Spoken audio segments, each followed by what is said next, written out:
Mein Name ist Ivana Pilic, ich komme vom DIAZ Projektbüro für Diversität und urbanen Dialog. Ich arbeite als freie Kuratorin und Kulturwissenschaftlerin und berate Kulturinstitutionen im Themenfeld Diversity and Arts. Hier arbeite ich mit den Institutionen gemeinsam an Transformationsprozessen und begleite sie auf ihrem Weg, diverser zu werden und eben auch strukturelle Diskriminierungen in ihrem Haus abzubauen. Sei es im Personal, im Programm oder eben auch auf Publikumsebene. Dass es Ungleichheit im Zugang zu Kunst und Kultur gibt und dass künstlerische Produktionen nicht von allen gleichermaßen umgesetzt werden können, ist seit jeher ein wesentlicher Teil dessen, wie die Kunst- und Kulturinstitutionen auch funktionieren. Der Zugang zu Kunst und Kultur, aber eben vor allem auch die Ermöglichung der Produktion von Kunst und Kultur stellt aber ein Grundrecht in demokratischen Gesellschaften dar. Europäische Gesellschaften sind gekennzeichnet durch die Unterschiedlichkeit ihrer Mitglieder, ihrer Lebensgrundlagen, genauso wie ihrer Haltungen und auch Möglichkeiten. Der Umgang mit Vielfalt ist damit nicht nur eines der wesentlichen Schlüsselthemen für unsere Gesellschaft, sondern eben auch für die Künste und den Kulturbetrieb. Kunst und Kultur sind diskurs- und identitätsstiftend, individuell, aber auch eben wie sie Gemeinschaft konstituieren, denken und auch stärken. Hier werden eben Bilder über unsere Gesellschaft erzeugt und Zugehörigkeiten verhandelt, also wer überhaupt zu dem wir in einer Gesellschaft gehört. Daher scheint es mir umso notwendiger, den Blick darauf zu richten, in welchem Verhältnis Kunst und das Zusammenleben in einer vielfältigen Gesellschaft auch zueinander stehen. Das bedeutet, zunächst einmal darüber nachzudenken, wen wir eigentlich meinen, wenn wir über ein Wir nachdenken. Wenn wir eine konzeptionelle Erweiterung eines Wirs vorantreiben wollen, ist eben die pluralistische und vielfältige Gesellschaft als Norm anzuerkennen. Das bedeutet anzuerkennen, dass migrationsbedingte Diversität in europäischen Städten schon längst Realität ist. Dies bedeutet aber auch zu verstehen, dass die Nichtanerkennung dazu führt, dass Migrantinnen und Migranten nicht als Teil der Gesellschaft des Wirs wahrgenommen werden, dass sie als fremde Bevölkerungsgruppen betrachtet werden. Das betrifft, wie wir wissen, nicht nur Neuzugezogene, sondern auch weiterhin all jene, die der sogenannten zweiten und dritten Generation angehören und die sich noch immer nicht als Teil und nicht als vollständiger Teil der Gesellschaft verstehen dürfen. Diese Prozesse führen aber auch dazu, dass künstlerische Produktionen, die beispielsweise unter dem Label interkulturell geführt werden, oder Produktionen, die Themen rund um Identität oder Migration ansprechen, auch nicht als Teil des regulären Kulturbetriebs wahrgenommen werden, sondern als spezifisches Zusatzprogramm. Wir haben also das Problem, dass sich weder die Akteurinnen noch die Produktionen in den Institutionen wirklich wiederfinden, die unserer vielfältigen Gesellschaft entsprechen, in der wir leben. Es wird zwar in den letzten Jahren über das Thema Migration und vor allem auch über dieses Label von Diversität plötzlich auch eine neue Debatte über kulturelle Teilhabe geführt und wird auch gerade rhetorisch an manchen Orten zum Hype-Thema. Das ändert aber wenig daran, dass der Großteil der Kulturinstitutionen hier noch ganz am Anfang steht. Und zwar, das betrifft alle Ebenen im Kulturbetrieb, von den Inhalten zu den beteiligten Künstlerinnen und den Mitarbeiterinnen bis hin zu den Produktionsformen. Ich glaube, was ganz wichtig ist, genau in dieser Teilung, dass wir auch diese Frage von Exzellenz oder diesen Gedanken von Exzellenz auch uns näher anschauen, weil wir genau hier nochmal nachfragen müssen, was steckt hinter diesem Exzellenzgedanken? Im positiven Fall stehen hier Qualitätskriterien. Das heißt, Wir wollen gute Kunst, wir wollen professionelle Kunst, wir wollen, dass die Kunst im Zentrum unserer Institution steht. Nur leider wird genau dieser Exzellenzgedanke auch verwendet oder in diesem Exzellenzgedanken kultiviert sich auch bis zu einem gewissen Grad die Vorstellung, dass die Nicht-Anwesenden und Nicht-Teilnehmenden in irgendeiner Form selber schuld sind, weil sie diesem Exzellenzgedanken nicht gerecht werden. Daneben werden in einer sehr kleinen Variante und meistens auf Projektebene Konzepte entwickelt, in denen Teilhabe eine zentrale Rolle spielt. Für solche Projekte wird gerne das Schlagwort Partizipation verwendet. Hier geht es dann darum, dass man das Publikum mit Inhalten und ästhetischen Herangehensweisen der Kulturinstitutionen bekannt macht oder wenn über aktive Teilhabe zu Kunst, Zugang zu Kunst und Kultur auch ermöglicht werden soll. Dagegen spricht auch überhaupt nichts und hier finden sich wunderschöne Projekte. Wir sehen aber ein erstes größeres Problem. Wir haben eine enorme Ungleichverteilung von Ressourcen. Die Ausstattung der Projekte, die sich mit einem breiten Begriff eines Wirs auseinandersetzen, also diese partizipativen Projekte, hier ist die Ausstattung minimal im Vergleich zu den eben hoch ausgestatteten Produktionen, die diesem Exzellenzgedanken entsprechen und in dem wir vor allem eine sehr homogene Elite auch wiederfinden. Wir haben aber auch das Problem, dass von Seiten privilegierter Gruppen entschieden wird, eben was als Exzellenz überhaupt gilt und für wen man das andere Programm auch braucht. Also welche Gruppen und Menschen hier überhaupt als unterprivilegiert definiert werden, inklusive aller Ideen und Vorstellungen, welches Kunst- und Kulturangebot für diese Gruppen auch spannend sein könnte. Wenn wir also von Öffnung und Öffnungsprozessen sprechen, so geht es dementsprechend um viel mehr als um die Integration von ein paar Kulturschaffenden und Künstlerinnen im eigenen Haus.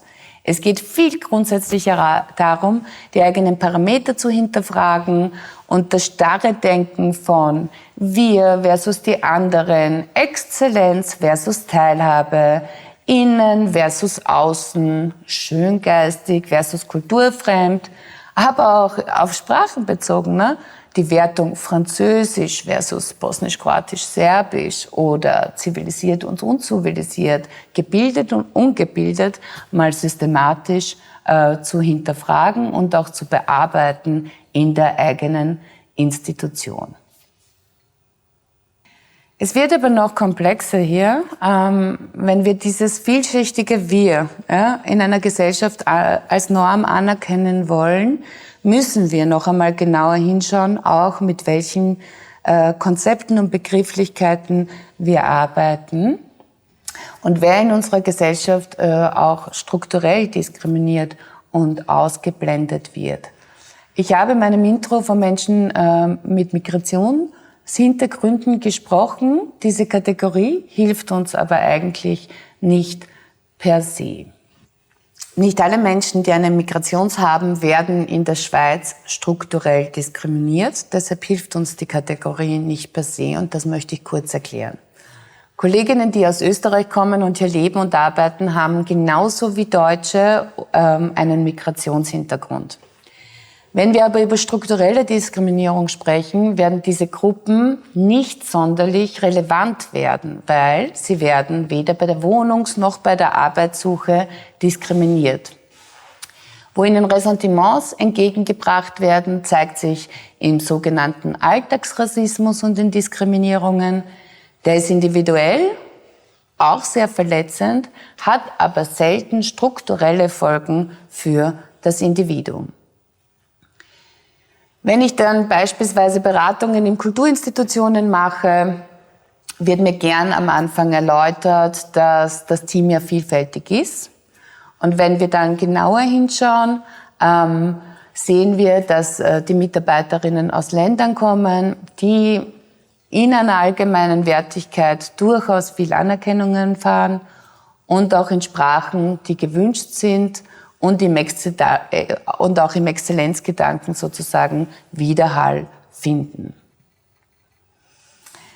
Ich glaube, anders verhält sich es eben etwa für Menschen beispielsweise mit einem türkischen Hintergrund oder mit einem Hintergrund aus dem ehemaligen Jugoslawien, wie auch immer man diese Hintergründe versteht. Hier erleben wir, dass eben auch Kinder, die in zweiter und dritter Generation hier aufgewachsen sind, eben nicht als Mehrheitsschweizerinnen wahrgenommen werden. Diese sind ja dann auch betroffen von Alltagsrassismus, aber werden auch strukturell diskriminiert. So gestaltet sich eben die Wohnungssuche schwieriger, genauso wie die Wahrscheinlichkeit, zu einem Jobinterview eingeladen zu werden. Es wird aber in der Analyse auch noch einmal komplexer, weil eben Menschen aufgrund von ganz unterschiedlichen Zugehörigkeiten, die der Stammnorm auch nicht entsprechen, diskriminiert werden, sei es aufgrund ihres Geschlechts, ihrer sexuellen Orientierung, aufgrund von ihrer Religionszugehörigkeit, weil sie einer bildungsbenachteiligten Gruppe angehören und so weiter und so fort.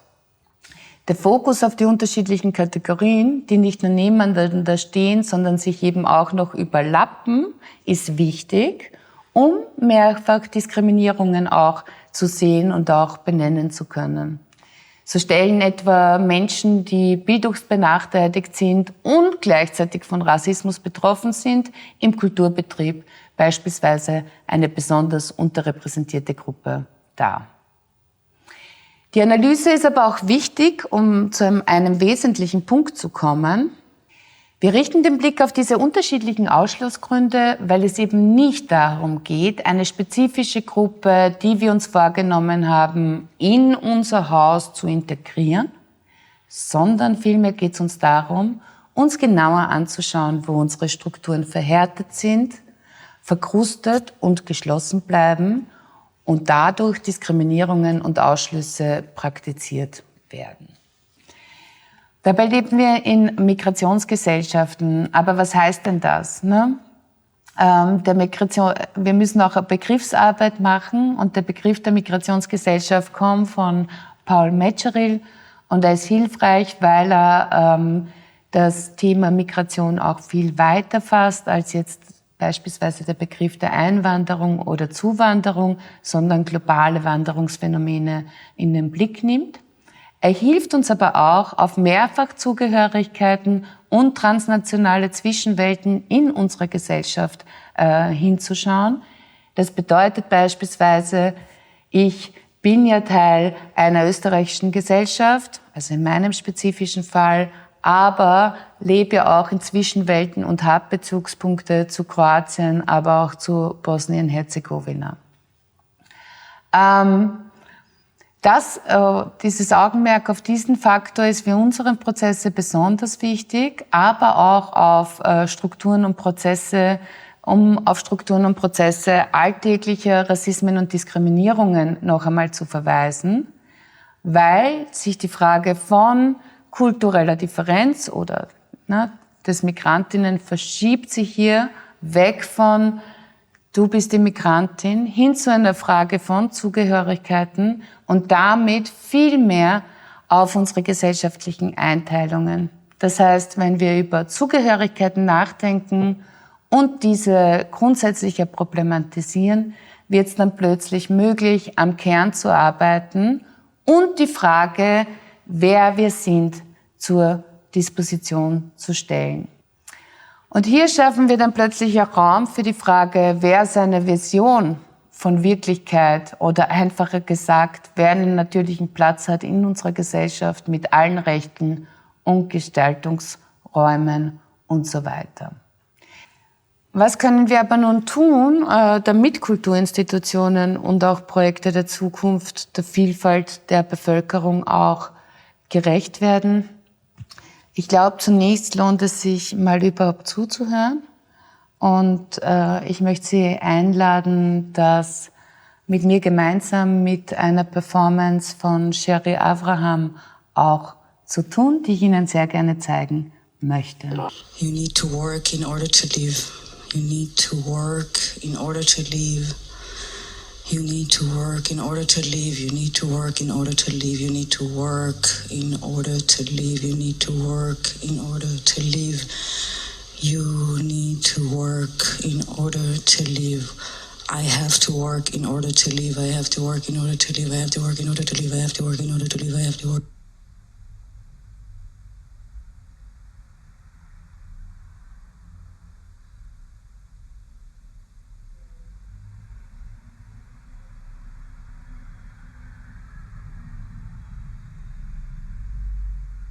Work in order to live. I have to work in order to live.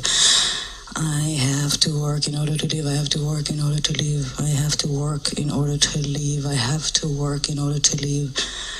I have to work in order to live. I have to learn in order to work. I have to learn in order to work. I have to learn in order to work. I have to learn in order to work. I have to learn in order to work. I have to learn in order to work. I have to learn in order to work. I have to learn in order to work. I have to learn in order to work. I have to learn how to learn. I have to learn how to learn. I have to learn how to learn. I have to learn how to learn. I have to learn how to learn. I have to learn how to learn. I have to learn how to learn. I have to learn how to learn. I have to work in order to learn. I have to work in order to learn. I have to work in order to learn. I have to work in order to learn. I have to work in order to learn. I have to work in order to learn. I have to learn to talk in order to work. I have to learn to talk in order to work. I have to learn to talk in order to learn. I have to learn how to talk in order to work. Und Class Matters, die Performance von Sherry Abraham, ist im Zuge vom Cyber Festival als Kooperation mit Die Arts 2022 entstanden. Sie sehen schon, es geht darum, eben auch neue Perspektiven reinzuholen, vielleicht Dinge zu hören, die man bis jetzt wenig wahrgenommen hat. Erst so wird es möglich, eben eine Hinterfragung und eine Erweiterung dieses Verständnisses von Wirs auch voranzutreiben. Das bedeutet aber eben auch, das eigene Umfeld zu verlassen. Das bedeutet aber eben auch, die eigenen Ausschlussmechanismen, aber auch die eigenen Privilegien und auch Hierarchien zu reflektieren und das in eine gelebte Praxis auch zu überführen. Zukunftsweisende Veränderungen können nur dort passieren, wo Kulturinstitutionen sich eben diese Mühe machen, die eigenen Begrenztheiten auch sich dieser bewusst zu werden. Das bedeutet eben aus dem kleinen homogenen Kreis, in dem wir uns alle ständig bewegen, auch hinauszugehen, um die notwendigen Kompetenzen und das Wissen, das man eigentlich braucht, für eine breite Öffnung Richtung Stadtgesellschaft auch umzusetzen. Das heißt, wir können nur bei unserer eigenen Arbeitspraxis auch ansetzen und hier aber konsequent Schritt für Schritt auch vorgehen. Weil ich glaube, und das bleibt oftmals so, eine Öffnung und Öffnungsprozesse und eine gleichwertige Teilhabe von möglichst vielen ist eben nur möglich, wenn es kein rhetorisches Unterfangen wird, sondern eben eine gelebte Praxis. Und das bedeutet auch, dass wenn wir diese Diversitätskonzepte nachhaltig verankern wollen, heißt es auch, einen langen Atem zu beweisen, denn die eigenen Arbeitsvorgänge und all das, was man nicht sieht, immer aufs Neue auch zu reflektieren, ist natürlich eine Daueraufgabe. Ich glaube, es bedeutet eben auch anzuerkennen, dass ein kleiner, homogener Kreis an Menschen eben auch nicht ausreicht und das notwendige Wissen, aber auch die notwendigen Kompetenzen für eine breite Öffnung Richtung diverser Stadtgesellschaft auch umzusetzen. Diesen Ausschluss von großen Bevölkerungsteilen gilt es eben in den Blick zu nehmen und vor allem auch bei der eigenen Arbeitspraxis anzusetzen. Weil diese Forderung nach einer gleichwertigen Öffnung und Teilhabe ist definitiv kein rhetorisches Unterfangen, sondern muss eben zur gelebten Praxis werden. Und das ist sozusagen auch der schwierige Teil, weil es natürlich darum geht, die eigenen Arbeitsvorgänge zu verändern und auch immer wieder aufs Neue auch zu hinterfragen, was bedeutet, dass diese Diversitätsprozesse auch zu einer Daueraufgabe werden. Dieses Hinterfragen passiert auf ganz unterschiedlichen Ebenen. Ich finde es sehr hilfreich, mit ein paar Fragen in jede Produktion und alles, was ich mache, auch hineinzugehen. Und das ist, wer erzählt wessen Geschichte, wo und in welchem Rahmen, mit welchen Mitteln und kreiert welche Bilder und Narrative, die auch von wem auf welche Weise wahrgenommen werden können. Eine sehr hilfreiche Matrix bei jeder Produktion, die man startet.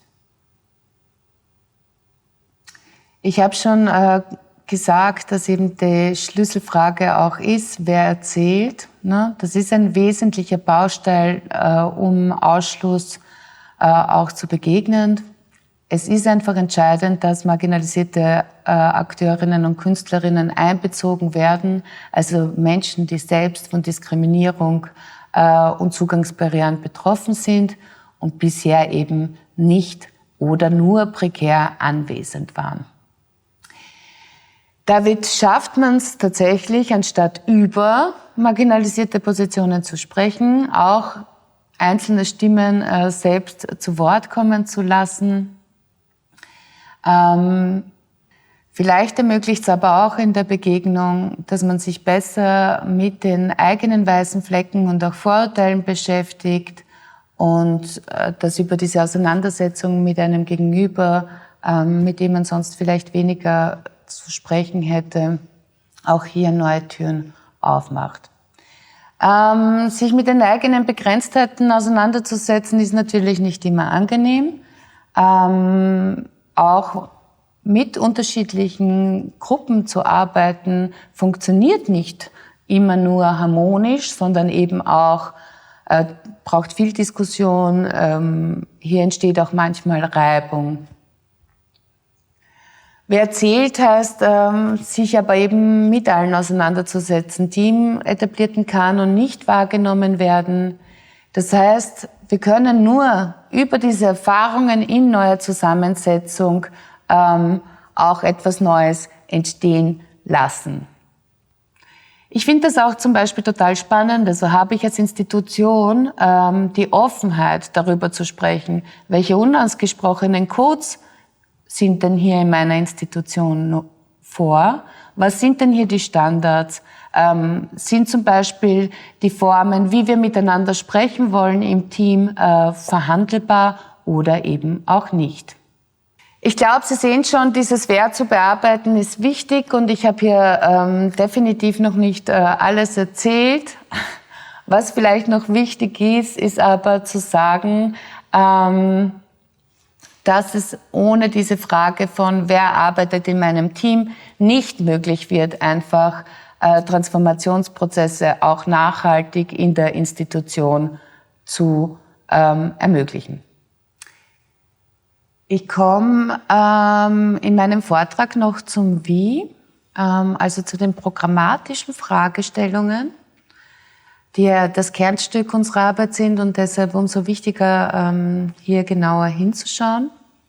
Mir fällt in Beratungsgesprächen oft auf, dass mit ich möchte mein Haus öffnen, ich möchte diverser werden, es eigentlich primär eine Idee gibt und das sind niederschwellige, partizipative Formate zu entwickeln für die Stadtgesellschaft. Und genau deshalb finde ich es auch wichtig, hier noch einmal näher hinzuschauen, weil das macht nicht per se immer Sinn. Es gibt einfach Häuser, die hier auch wenig Kompetenzen haben oder ganz was anderes machen wollen. Und möchte hier heute noch ein paar Beispiele aufzeigen. Wenn ich mit Kulturinstitutionen arbeite, ist es mir sehr wichtig, dass alle Projekte, die Richtung Öffnung zur Stadtgesellschaft auch passieren, gut zum künstlerischen Profil des Hauses passen. Ich habe beispielsweise mit dem Ringlockschuppen Ruhr, einem avantgardistischen und posttraumatischen Theater in Mülheim in Nordrhein-Westfalen gearbeitet. Und wir haben uns im Diversitätsprozess entschieden, dass partizipative Formate wichtig sind, Richtung Öffnung der Stadtgesellschaft. Diese werden dann auch mit der Stadtgesellschaft dezentral umgesetzt. Also das wird dort auch gemacht. Und gleichzeitig haben wir aber gesagt, dass es eigentlich die Kernkompetenz des Hauses ist, an neuen Ausdrucksformen auf der Bühne zu arbeiten. Und deshalb hat der Ringlockschuppen Ruhr im Öffnungsprozess beispielsweise ein neues Festival etabliert, das Unterpro-Festival, weil sie gemerkt haben, sie haben überhaupt nicht genug Künstlerinnen, um an solchen neuen Bildern zu arbeiten, weil die Künstlerinnen, mit denen sie großteils arbeiten, sehr homogen sind. Das heißt, sie nutzen jetzt dieses Festival, um neue Künstler und Künstlerinnen auch kennenzulernen, damit sie an neuen Bühnenproduktionen arbeiten, die eben diese diverse Stadtgesellschaft verbildlichen. Ein zweites Beispiel und ein anderer Raum, ist das Projekt Wiener Stimmen. Wiener Stimmen ist ein Projekt der Wiener Brunnenpassage gemeinsam mit dem Musikverein Wien. Der Musikverein will sich der vielfältigen, diversen Wiener Stadtgesellschaft gegenüber öffnen und hat diese Kooperation, ist diese Partnerschaft eigentlich mit der Brunnenpassage eingegangen. Und was Sie hier sehen, ist das Ergebnis dieser Partnerschaft. Bei Wiener Stimmen ging es darum, dass Wiener Sängerinnen, die bisher nicht in den Goldenen Saal aufgetreten sind, gemeinsam mit dem Tonkünstlerorchester auf der großen Bühne auch zu sehen waren. Ein ganz anderes Beispiel, wie auch eine Ästhetik genau aus dieser diversen Gesellschaft ausschauen kann, ist von KDM, Königin der Macht, die mit ihrem Stück Mamageddon ein sehr starkes, wenn man so möchte, Talking Back aus marginalisierter Perspektive Richtung Gesamtgesellschaft macht. Aber das sehen Sie auch im Video.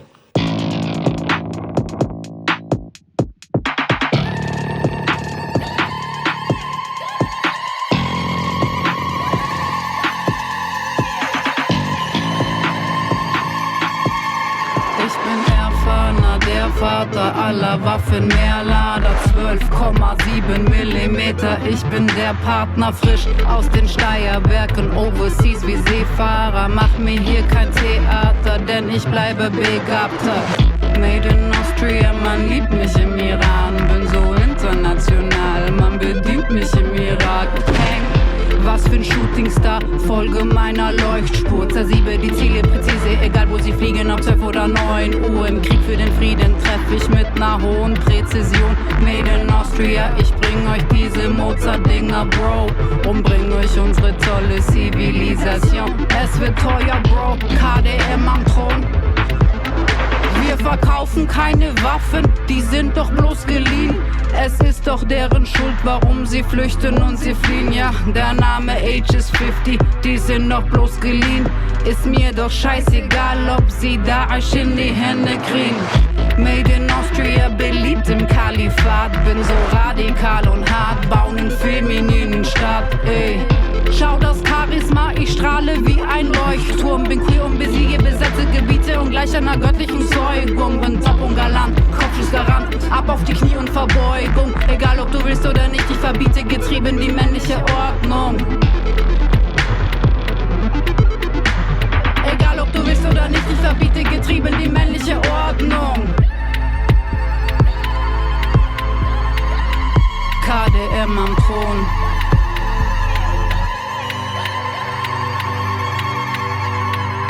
Queere Position.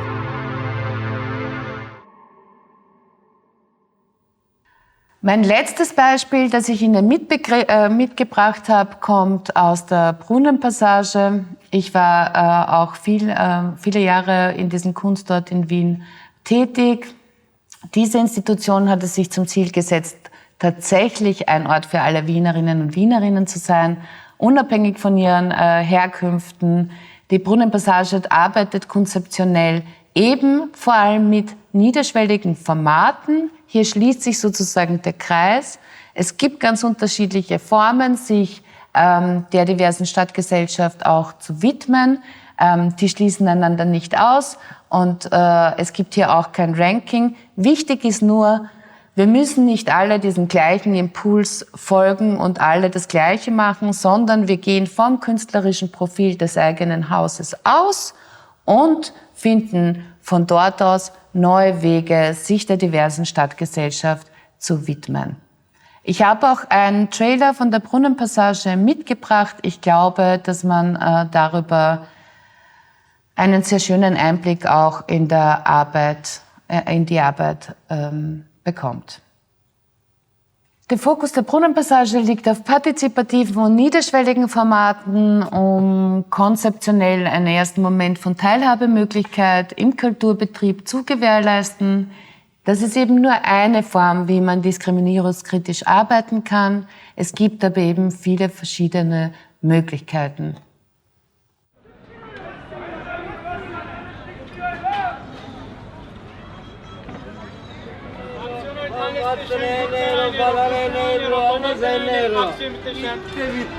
Alles bitte schön.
Wie Sie auch beim Trailer merken, ist die Brunnenpassage, arbeitet mit niederschwelligen Formaten und arbeitet eben auch ganz viel mit partizipativen Formaten, in denen man mitmachen kann.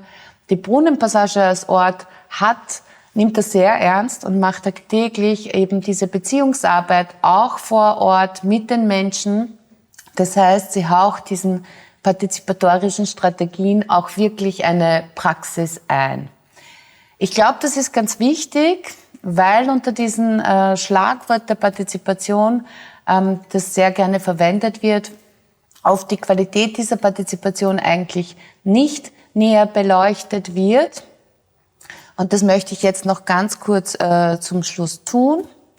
Wir gehen bei der Frage von Partizipation natürlich von einer Differenzierung aus, nämlich von Produktion oder meistens von Produzierenden und Rezipierenden, wobei eben die Letzteren sich an etwas beteiligen sollen.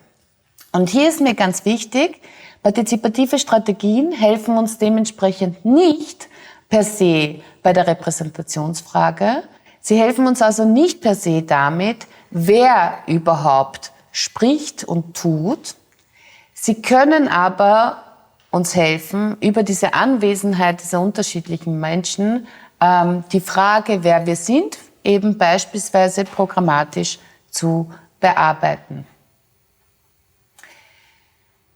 Partizipative Produktionen können dementsprechend eingesetzt werden, um marginalisierte und unterrepräsentierte Akteurinnen einzubeziehen und vielleicht eben dadurch gängige Normen der Repräsentation auf der Bühne auch zu überwinden. Diese Einbeziehung kann dann über die Erzählung von Geschichten, Talenten oder einfach mit der Anwesenheit der Körper geschehen, die eben aktiv am inszenierten Bühnengeschehen teilnehmen oder es erst gar ermöglichen. Und das ist eine ganz gute Technik, um Vielstimmigkeit auf der Bühne zu ermöglichen. Dabei stellt sich aber trotzdem maßgeblich die Frage, wie diese Menschen einbezogen werden. Geht es darum, dass eigentlich die anderen hier zur Schau gestellt werden oder man selbst über diese Einbeziehung zu einer Exotisierung beiträgt? Ich glaube, worauf man auch schauen muss, ist, was ist eigentlich der Grund, warum ich mit diesen diversen Menschen in diesen partizipativen Projekten arbeiten möchte. Wenn ich zum Beispiel an Bühnenproduktionen denke, ist es manchmal so, dass eigentlich diese Arbeit mit diesen diversen Menschen auf der Bühne einer Sehnsucht nach Authentizität entspricht. Was dabei rauskommt, ist einerseits oftmals das, was man unter Betroffenentheater versteht. Das heißt, man inszeniert die anderen als arme, betroffene Opfer. Wir kennen das von Theaterstücken, die sich mit Geflüchteten auseinandersetzen und die dann quasi Betroffenheit für ein wohlmeinendes Publikum erzeugen.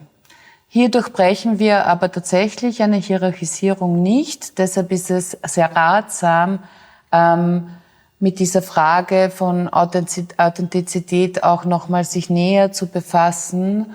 Ich habe heute sehr viele verschiedene Punkte angerissen, denen man sich natürlich genau in diesen Öffnungsprozessen noch einmal auch näher widmen muss. Ich möchte sehr gerne jetzt langsam zu einem Ende kommen und möchte das mit vielen Stimmen tun. Und zwar mit dem Trailer vom Maxim Gorki Theater, vom Herbstsalon 2019, glaube ich,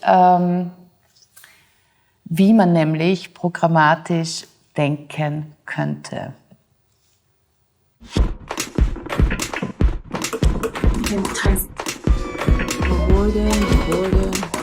I wish.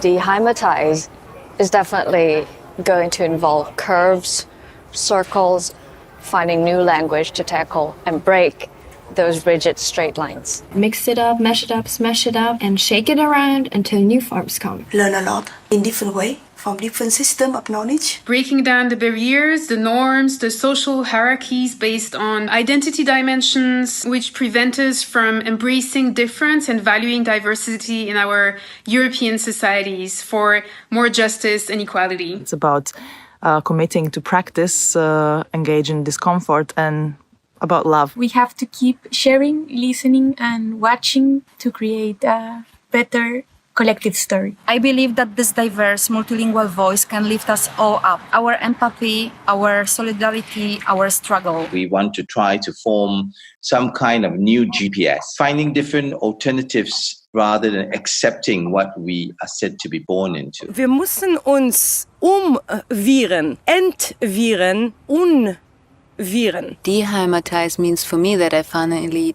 don't have to talk about Heimat anymore. Never ever again. Ni Dios ni patria, ni marido ni partido, ni rey ni reina, ni orden ni reglas. A more inclusive narrative using art from the past and the present to bring about change. Thinking about belonging in a different way, not as an exclusive right. Deheimatize is to resist. It's about learning to really see the violence and separations that keep the current systems in place, about acknowledging my own entanglement in these systems, refusing to accept them as normal, and being able to imagine worlds beyond patriarchy, capitalism, racism, anthropocentrism. It's about challenging immobile idea of Heimat. And nowadays we should think globally and act regionally. When home means more than just one country. We're not losing anything, we're gaining. We say we are together in a common practice of solidarity. We are a force.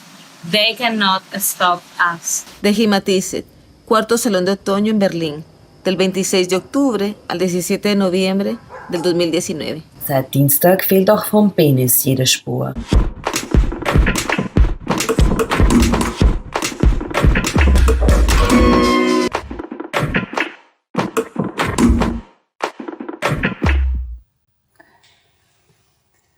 Von unterschiedlichen Wissenssystemen lernen, so kommen wir zusammen in einer Praxis der Solidarität, um Barrieren auf Grundlage von Identitätsdimensionen abzubauen, auf der Suche nach einer neuen Sprache. Mehrsprachige Stimmen können uns ermutigen, nie wieder über Heimat zu sprechen, um bessere kollektive Geschichten zu erzählen in einer inklusiveren Erzählform. Vielen Dank für Ihre Aufmerksamkeit.